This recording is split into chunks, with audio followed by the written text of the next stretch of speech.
with crime levels sometimes reaching unprecedented levels in the province of KwaZulu-Natal. We've got areas such as KwaMashu, Umlazi, Plesisle in Durban, as well as Pietermaritzburg, respectively.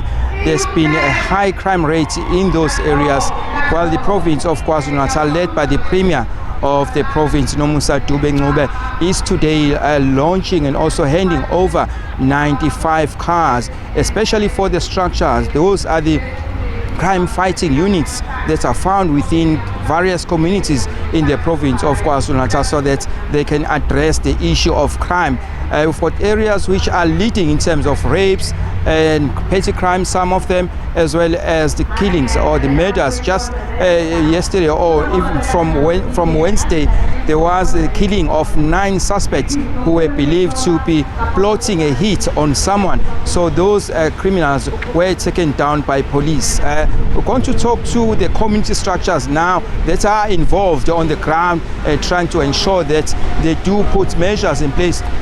But one of the major talking issue is the issue of lack of resources in fighting crime. We've got Home Hawks Neighborhood Watch that is situated just here around the corner in Durban North. Sir, thanks a lot for your time. Just tell us about the strategies, because we know that some of the units are lacking resources and equipment to fight crime. Tell us about your strategies now before this handover, before we are being given these resources to fight crime.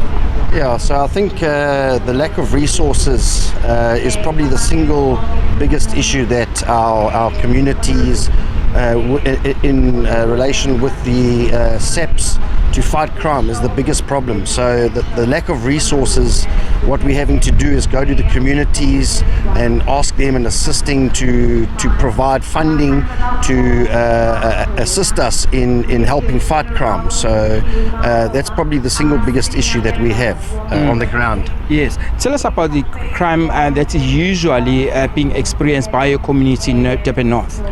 Yeah, so it's been on the increase. We have a lot of the petty crime, a lot of the house breakings, copper theft, that type of stuff. But of late, we've started to get the armed robberies which have come through. The theft of motor vehicles has increased. So as a neighborhood watch, we're trying to obviously protect the community. We are concerned with the ramp up of crime of late. So obviously we are looking for assistance, and we'll wait and see where it goes. Yeah. Now that government will be handing over 95 cars, I think a portion will also be given to your structure. How will this assist you in addressing crime in your area?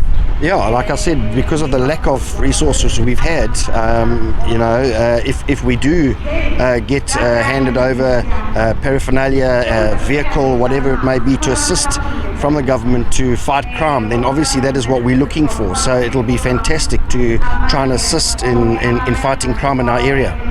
Thanks a lot for your time. Thank you. Okay, as I'm stepping out of the shot, let's sing Tulani Ngobo. So these are the community structures that are involved in the ground.